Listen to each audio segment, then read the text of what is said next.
Oggi presentiamo ricetta di Sababo Sushi. Sababo Sushi è famoso zona di Kyoto. Questo piatto è nato periodo Edo, che è periodo da 1600 a 1868.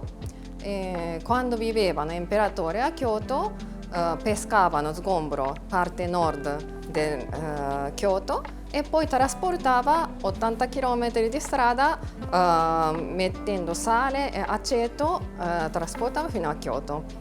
E questa strada è chiamata Saba Kaido, vuol dire che è la strada di sgombro.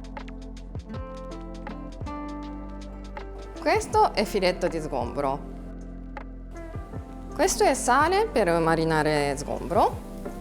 Questo è aceto di riso, sempre per marinare sgombro. Shiso, che è una foglia di perilla, è una tipo erba giapponese e questo danno tanto profumo.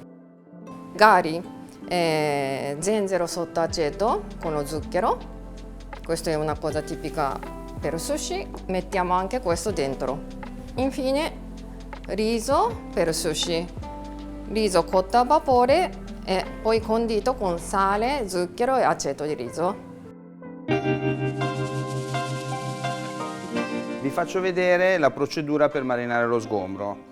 Innanzitutto dobbiamo mettere la pelle verso il basso, ok, in questo modo. Poi prendiamo un pochino di sale fino, e lo spargiamo in modo abbastanza uniforme, così.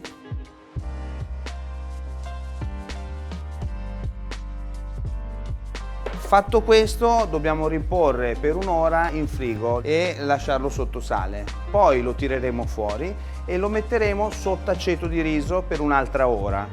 Dopodiché lo sgombro sarà pronto, il filetto di sgombro sarà pronto per poter preparare il piatto. Abbiamo marinato lo sgombro per 2 ore in aceto di riso e adesso il filetto di sgombro è pronto, possiamo utilizzarlo.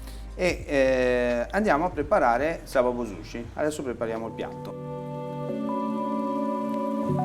Allora, io prima di mettere tutti gli ingredienti solitamente faccio questi tagliettini in questo modo. Il condimento penetra più facilmente all'interno del pesce. Pratichiamo un leggerissimo taglio qua sotto il pesce, sotto il filetto, in modo da farci stare comodamente dopo sia il riso che il resto degli ingredienti, in questo modo.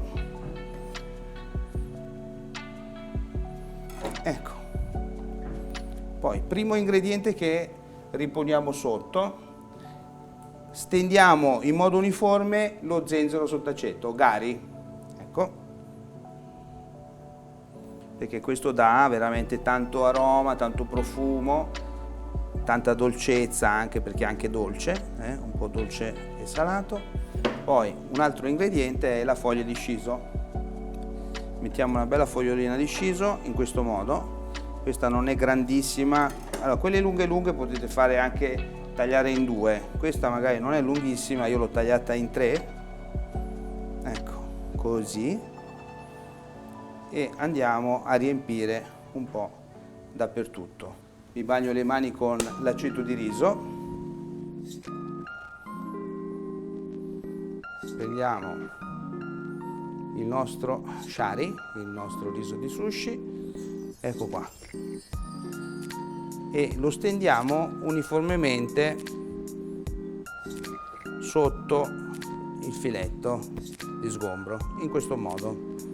Adesso, per dare comodamente la forma senza distruggere il filetto, ci facciamo aiutare anche con un po' di pellicola, in questo modo, ecco, pellicola, e potete usare o solo la pellicola, quindi chiuderla bene, stringerla bene, oppure se avete la possibilità di recuperare una cosa del genere, questo si chiama makisu, è il tappetino che in genere viene utilizzato per fare gli uramaki, maki, eccetera, e gli date la forma in questo modo.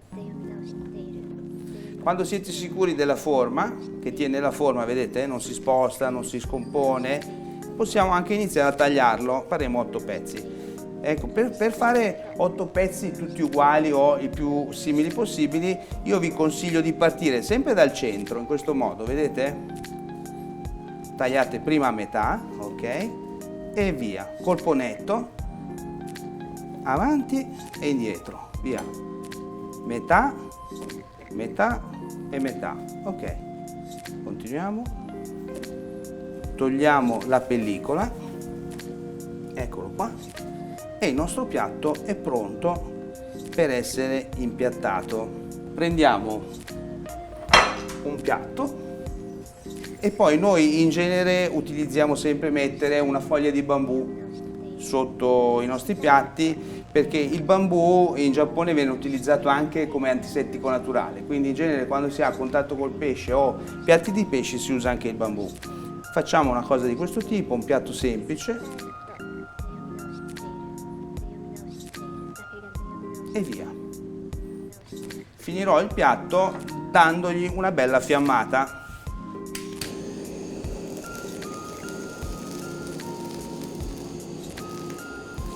Anche perché lo sgombro marinato in questo modo, se è leggermente scortato, in giapponese si dice aburi, è veramente buonissimo.